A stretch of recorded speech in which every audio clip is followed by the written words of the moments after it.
ముఖ్యంగా విశాఖ స్టీల్ ప్లాంట్కి సంబంధించి అధ్యక్ష, ఇది ఒక పార్టీకి సంబంధించో లేదంటే కొద్దిమంది ఒక ప్రాంతానికి సంబంధించి మొత్తం రాష్ట్రానికి సంబంధించింది. చాలాసార్లు పదే పదే నేను అనేక సందర్భాల్లో కూడా చెప్పాను అధ్యక్ష, ఇది చాలా భావోద్వేగం, చాలా త్యాగాల మధ్య నడుమున వచ్చిన స్టీల్ ప్లాంట్ అధ్యక్ష. ఇది గతంలో కూడా గత వైసీపీ పాలనలో కూడా అది ప్రైవేటీకరణ జరగబోతోంది. ఆ రోజున మన మంత్రి గారు చెప్తున్నాడు, అచ్చెన్నాయుడు గారు చెప్తున్నాడు, ఎందుకు ఆ రోజు ధర్నా చేశారు, వీళ్ళందరూ ఎందుకు వచ్చారంటే దానికి ఆ సమయంలో జరిగింది ఏంటంటే కొంతమంది కార్మిక సంఘాల నాయకులు కూడా ఎయిర్పోర్ట్కి వెళ్ళి అప్పుడు ముఖ్యమంత్రి గారు చెప్పిన మాటలు ఏంటంటే, మేము దీన్ని కొంత భూమిని అమ్మేస్తాం, మీకు ఇస్తామని చెప్తే అది నిర్వీర్యం చేయడానికి వాళ్ళు ప్రయత్నం చేస్తే మేమందరం అడ్డుకున్నాం అధ్యక్ష, మా అందరితో సహా. ఇది మొన్న కూడా కార్మిక సంఘాల నాయకులతో కూర్చున్నప్పుడు ఇదే నివేదిక, ఇదే అభ్యర్థన ఇచ్చారు. ఇది ప్రైవేటీకరణ చేయకూడదంటే మీరు ఎంత కమిటెడ్గా ఉన్నారో మేము అంతే కమిటెడ్గా ఉన్నాం. 2021 ఫిబ్రవరిలో మేము అమిత్ షా గారిని కలిసాం అధ్యక్ష, హోంమంత్రి అమిత్ షా గారిని కలిసి వారికి నేను ఇచ్చింది కూడా ఏంటంటే, ఇది మాకు చాలా భావోద్వేగాలతో కూడింది, చాలా త్యాగాలతో కూడింది, దయచేసి దీన్ని ఎట్టి పరిస్థితుల్లో ప్రైవేటీకరణ చేయకండి అని చెప్పాం అధ్యక్ష. అలాగే మీరు గతంలో కూడా 2019-14 ఆ సమయంలో డ్రెడ్జింగ్ కార్పొరేషన్ ఆఫ్ ఇండియాను కూడా దాన్ని ప్రైవేటీకరణ చేస్తామంటే మేమే ముందుండి దాన్ని ఆప్ చేసాం అధ్యక్ష.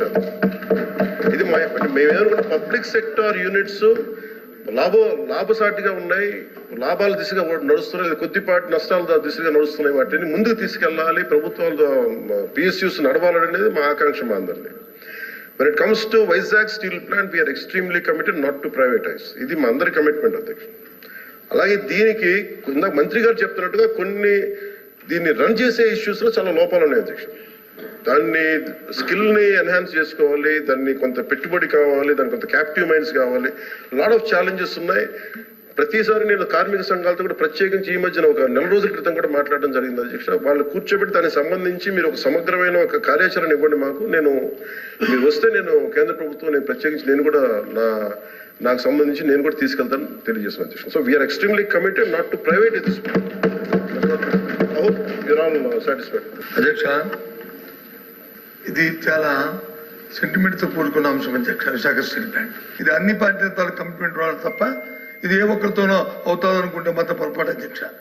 ఏదైతే రాష్ట్రంలో దేశంలో ఉన్న మిగతా రాష్ట్రాల్లో జరుగుతున్న అంశాలు ఉన్నాయో ఆ ప్రకారమే దీన్ని కూడా అందరం సమస్యగా దీన్ని కాపాడుకోవడం బాధిస్తుంది. ప్రతిపక్ష నాయకులు బొత్స గారు అడిగిన దానికి సార్, ఆ రోజులో కూడా మేము అడిగింది ఏంటంటే ఆల్ పార్టీ డెలిగేషన్ తీసుకెళ్ళండి అని మేము అభ్యర్థించాం sir. They haven't taken any initiative even then. We are real. ఆ రోజు నుంచి కూడా ఈ రోజు మేము ఒకటే కమిట్మెంట్తో మాట్లాడుతున్నాం, కానీ ఆ రోజు మేము అభ్యర్థించాం అధ్యక్ష, ఆల్ పార్టీ మీరు చేయండి, మేము తీసుకెళ్తాం, మేము అందరం వస్తామని మాట్లాడాం. Maybe they didn't consider it sir అధ్యక్ష. So we want to bring it to that. ఆ రోజున ప్రభుత్వానికి ఆపే శక్తి లేకపోయినప్పుడు ఆల్ పార్టీ డెలిగేషన్ రావాలని మాకు ఆ శక్తి ఉంది, అది ఉంది కాబట్టి